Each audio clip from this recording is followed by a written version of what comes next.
Friends, 4 vitamin ऐसे हैं जिनका लेवल अगर हमारी बॉडी के अंदर कम हो जाता है तो हमें डिप्रेशन यानी कि मानसिक अवसाद का सामना करना पड़ सकता है। पहले नंबर पर आता है विटामिन डी, जिसे कि हम सनशाइन विटामिन भी बोलते हैं। विटामिन डी का लेवल हमारी बॉडी में कम होने से हमारे ब्रेन के अंदर जो न्यूरोट्रांसमीटर होते हैं, हैप्पीनेस हार्मोन होते हैं, सेरोटोनिन, नॉरएड्रेनालिन, इनका लेवल कम हो जाता है, जिसकी वजह से डिप्रेशन हो सकता है। इसलिए वो दोस्तों देखा गया है कि जो सीजनल अफेक्टिव डिसऑर्डर होता है यानी कि विंटर का डिप्रेशन, उस केस में हमारा सनलाइट में जाना कम होता है, सनलाइट का एक्सपोजर कम होता है, उस वजह से विटामिन डी का लेवल बॉडी में कम हो जाता है और विटामिन डी का लेवल कम हो जाने से हैप्पीनेस हार्मोन भी कम हो जाते हैं और हमें डिप्रेशन हो सकता है। तो विटामिन डी को हम डाइट से भी ले सकते हैं और इसके सप्लीमेंट्स भी आते हैं जो कि शैशे या फिर सॉफ्ट जेल कैप्सूल्स के रूप में आते हैं, जिन्हें पर वीक हमें लेना होता है। अब दूसरे नंबर का विटामिन होता है विटामिन बी 12।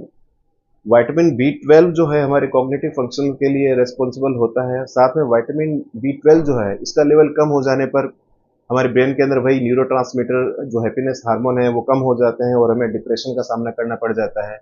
तो विटामिन बी 12 के सप्लीमेंट्स भी आते हैं और आप डाइट से भी ले सकते हैं, खासकर नॉन वेज डाइट से और मिल्क प्रोडक्ट से। तीसरे नंबर पर आता है दोस्तों पायरिडॉक्सिन यानी कि बी 6। पायरिडॉक्सिन की कमी होने पर भी हमें डिप्रेशन का सामना करना पड़ सकता है और खासकर फीमेल्स के अंदर जो पीएमएस होता है, प्री मेंस्ट्रुअल सिंड्रोम, यानी कि जो उनका माहवारी का समय होता है, माहवारी के समय के आसपास उनमें जो चिड़चिड़ापन होता है, इरिटेबिलिटी होती है, मूड स्विंग्स होते हैं, एंजाइटी डिप्रेशन के सिम्टम्स होते हैं, वो सब पायरिडॉक्सिन की कमी के कारण होते हैं। इसलिए पायरिडॉक्सिन उन्हें दिया जाता है। तो इसे हम मार्केट से भी ले सकते हैं और इसके डाइट के थ्रू भी हम ले सकते हैं, जैसे कि हम चिकन ले सकते हैं, फैटी फिश ले सकते हैं, नट्स ले सकते हैं, ग्रीन लीफी वेजिटेबल्स ले सकते हैं, बनाना, एवोकेडोज ले सकते हैं, जिनमें प्रचुर मात्रा में पायरिडॉक्सिन पाया जाता है।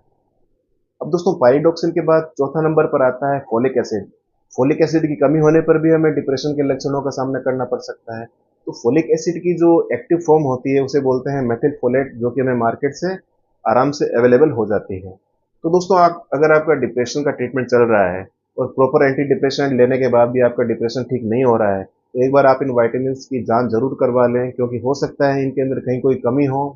तो फिर अकॉर्डिंगली आप उसके अनुसार ट्रीटमेंट लें, किसी साइकियाट्रिस्ट से सलाह लें और जल्दी और टाइम पर अपना ट्रीटमेंट करवाएं।